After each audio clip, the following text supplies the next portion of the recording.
kita ini disuruh melakukan tindakan-tindakan pencegahan. Kalau di dalam kajian ilmu usul disebut dengan saddan lidzari'ah atau sadduz zari'ah. Mengantisipasi sesuatu sebelum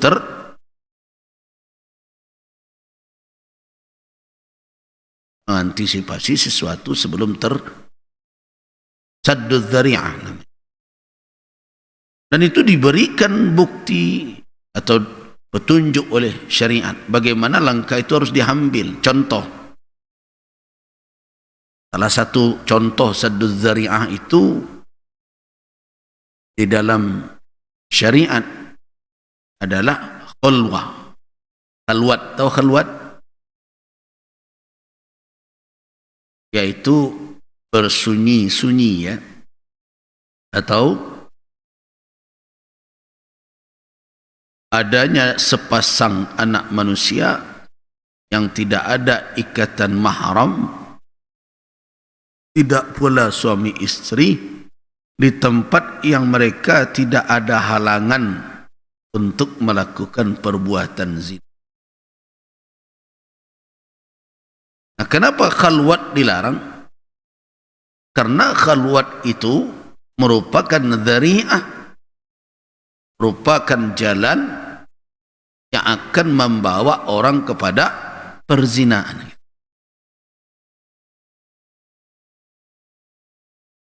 Apa contoh lagi? Bercontoh.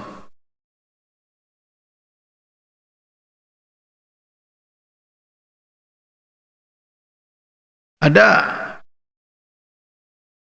berjualan itu kan hukum asalnya halal. Yang tadi orang mengatakan itu tidak pas, itu sadduz zari'ah. Sebab sadduz zari'ah itu adalah sesuatu yang hukum asalnya boleh tapi dilarang dikarenakan ada akibat yang akan muncul atau perkara yang haram yang bisa terlakukan karena menempuh yang boleh tersebut. Ya, contoh saja, penjual bali, orang menjual bali pisau itu kan boleh enggak?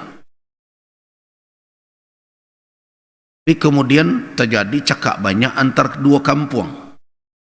Kadang ada orang galih pisau tadi, nyobalah lapaknya antara kampung, ayo beli pisau tajam, ya kan? Ini misalnya, ya. Jadi orang cakap banyak ke kampung, dua kampung. Itu orang galih pisau ke situ, nyobantang kan dainya situ, wah pisau rancak kau. Tapi bisa awak mengecekkan, oh nyo kan jual balinya halal tu, nyo yang punya nyo jual terpenuhi akad itu, syarat dan rukun jual belinya, mana kok diharam-haramkan gitu. Kan orang sedang cakap banyak, tentu dipakai orang untuk bunuh-bunuhan. Tak bisa lo mengecek, kalau terjadi bunuhnya ledo, janganlah merelit. Namun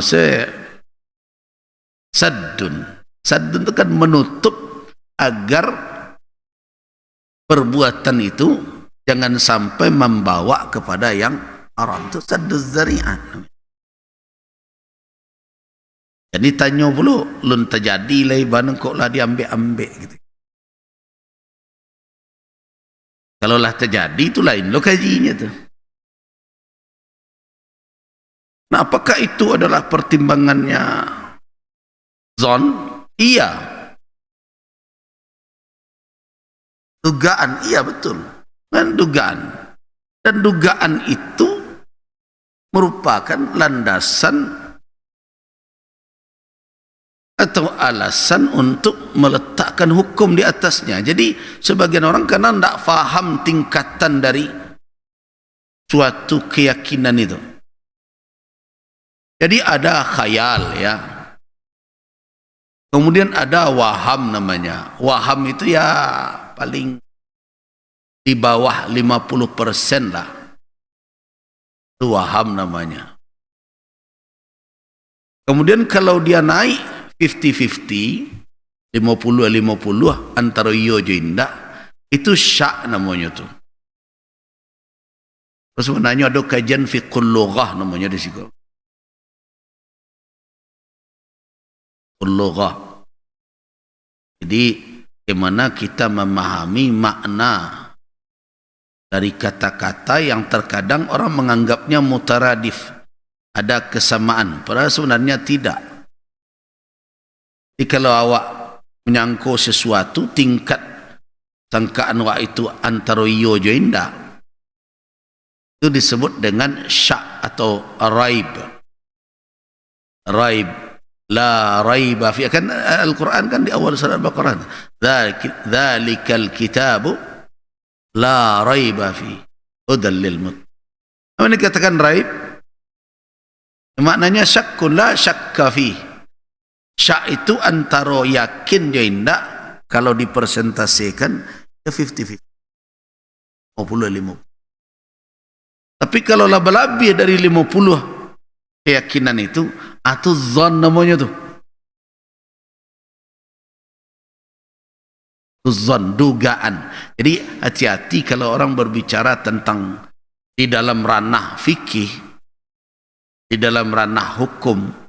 Zon itu adalah dugaan, tidak sebatas sangkaan melaka, tapi sudah memiliki petunjuk-petunjuk yang menguatkan sisi iya keyakinan itu daripada sisi keraguannya. Zon. Nah, sampai nanti ke tingkat apa?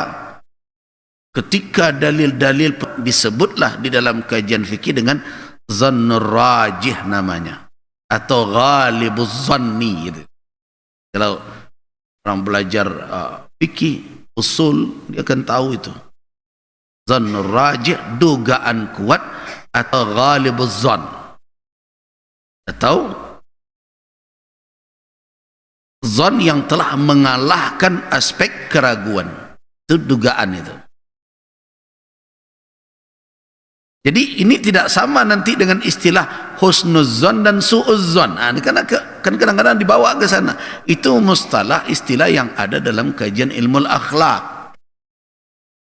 Itu tidak boleh loh dicampur-campur dari itu saja. Karena awak tak pandai memakaikan itu. Nah, ulama misalnya berbicara tentang suatu dugaan terhadap peristiwa, kemudian diletakkan hukum di atasnya, tuh su'uzzon tuh, nah kasinan paiknya dah tuh.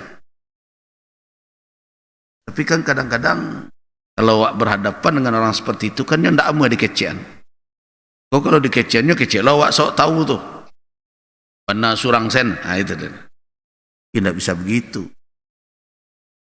Jadi istilah su'uzzon dan husnuzzon ini ada dalam pembahasan, banyak muncul dalam penasab ilmu akhlak. Tapi kalau dalam kajian fikih, zon itu adalah dugaan yang beralasan. Kalau semakin kuat malah dia menjadi zon rajih, dugaan kuat atau ghalibuz zon. Nah, itu adalah buah dari ijtihad. Jadi kalau pernah ibu dengar Bapak dengan ijtihad nah, kata ijtihad itu kan mempergunakan kemampuan analisa sebenarnya, kemampuan analisa dengan maksimal. Makanya di dalam definisi dikatakan ijtihad itu adalah badlu aqsal wus'i atau aqsal juhdi gitu. Badlu itu maknanya mengerahkan, aqsa maksimal, al-wus'u daya kita, nah, al-juhd usaha. Jadi mengerahkan daya semaksimal mungkin untuk apa? Untuk menemukan hukum, untuk menggali hukum. Hukumnya hukum apa? Tentu bukan hukum akal, hukum syariat.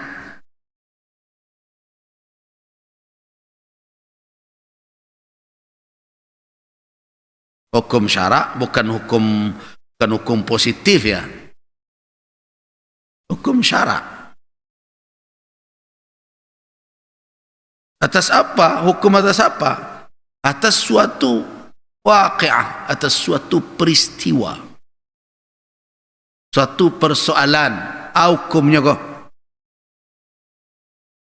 Boleh tak boleh? Halal atau haram? Wajibkah? Sunnatkah? Ya? Makruhkah? Mubahkah? Itu hukum. Ada 5 hukum. Kalau diharamkan, apa kategori keharamannya itu? Haram itu kan alamat namanya. Apakah haram karena dia makruh? Apakah haram karena dia, bisa jadi karena memang diharamkan secara total sama sekali. Dan kadang-kadang orang memakai istilah haram itu masuk kerana makruh, padahal kata haram itu tak masuk kerana makruh. Makruh suatu hal yang lain. Ada 5 hukum, sebut hukum taklifi, mulai dari ijab, menghasilkan wajib, ada nadab, menghasilkan mandub, dan kita sebut sunnah juga, ada ibahah, membuahkan mubah, kemudian ada karahah, nanti membuahkan makruh, kemudian yang terakhir sebut dengan tahrim, membuahkan haram atau muharram. Nah, orang kita kadang-kadang sering tidak membedakan antara makruh dengan haram. Tetapi ingat, makruh dengan haram ini sama-sama terlarang. Jadi kalau ada orang mengatakan merokok itu makruh, jangan dikatakan bahwa makruh itu tidak dilarang. Makruh itu juga dilarang, cuma tingkat pelarangannya. Tingkat pelarangannya itu yang di bawah dari haram. Jadi banyak bias-bias istilah gitu ya. Nah, ini memang agak berat kalau kemudian dijelaskan dalam majlis seperti ini. Tapi mau tidak mau, karena sudah asal pakai saja, ya perlu juga kita jelaskan. Jangan sembarang-sembarangan. Nah, jadi apa yang dikatakan ijtihad? Mengerahkan segenap daya untuk menemukan hukum syarak. Nah, nanti kalau pada makanan kan ada lagi istilah halal haram. Halal itu bisa jadi dalam kategori mubah dan bisa juga dalam kategori sunnah. Dan bahkan ada pula dalam kategori wajib. Dikatakan halal juga.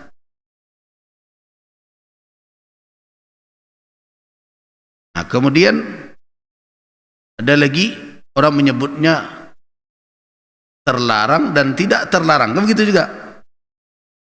Sebenarnya itu adalah lebih awal identifikasi sebelum muncul hukum yang 5 tadi.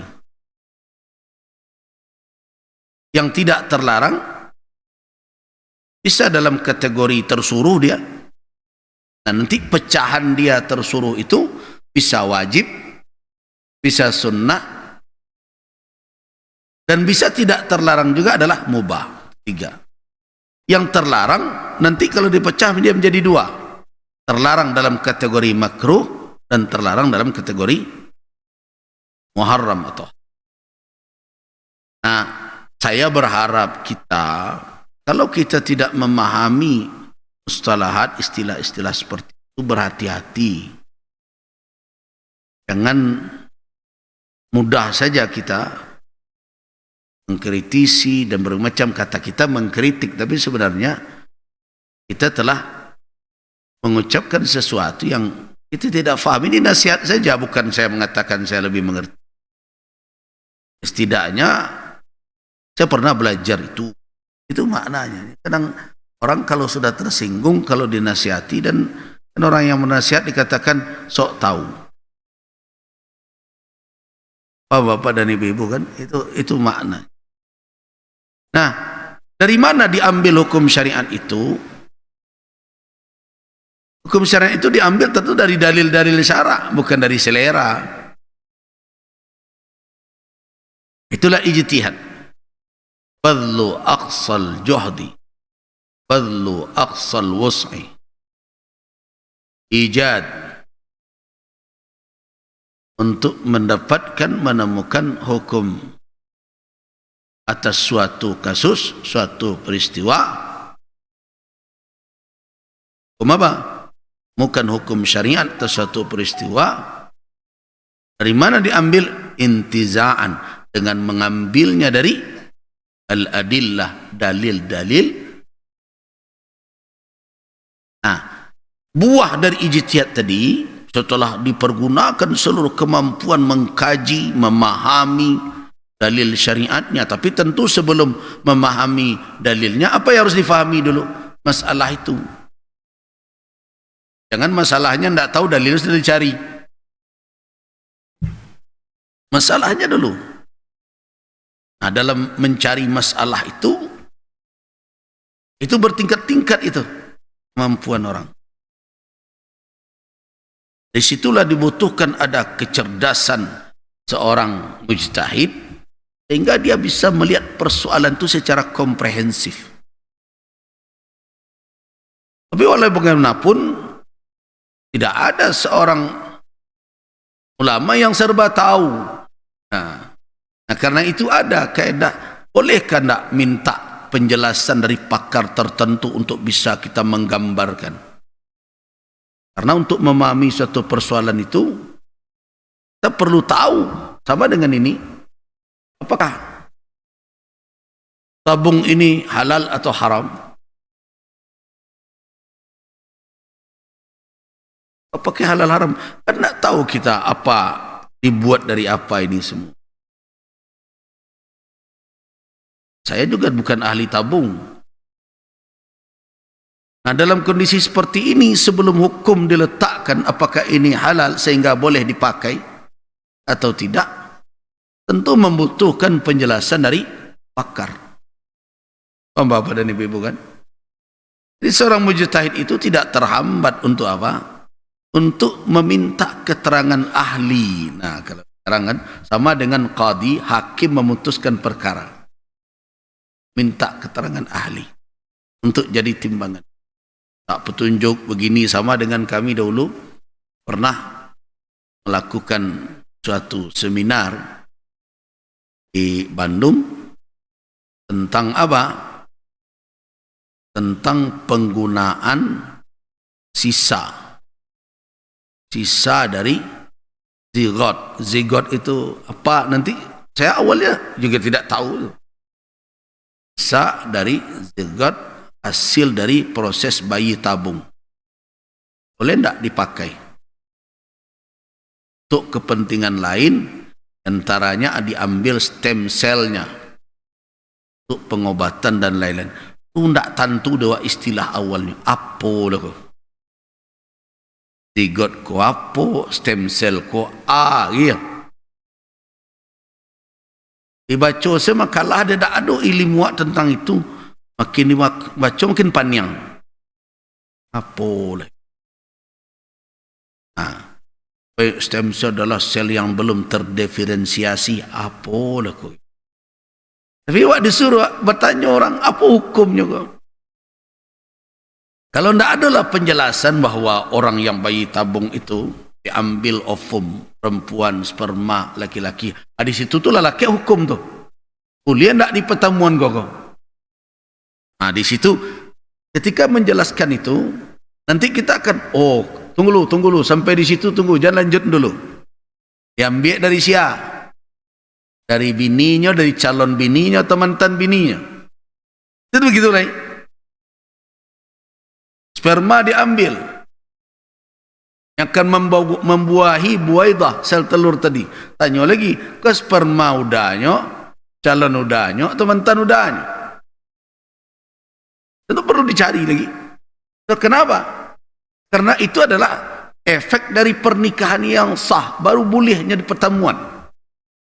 Kalau tidak, ya sama dengan perzinaan gitu. Kenapa? Ya, di berbagai negara di Eropa dan ditabung orang yang tidak piti sila doh. Termasuk sperma bagai.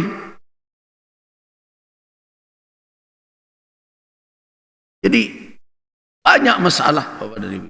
Itu tidak mungkin ulama nanda ada kaitan keilmuan, dia tidak bergelut itu kemudian mengarang-arang, tidak mungkin.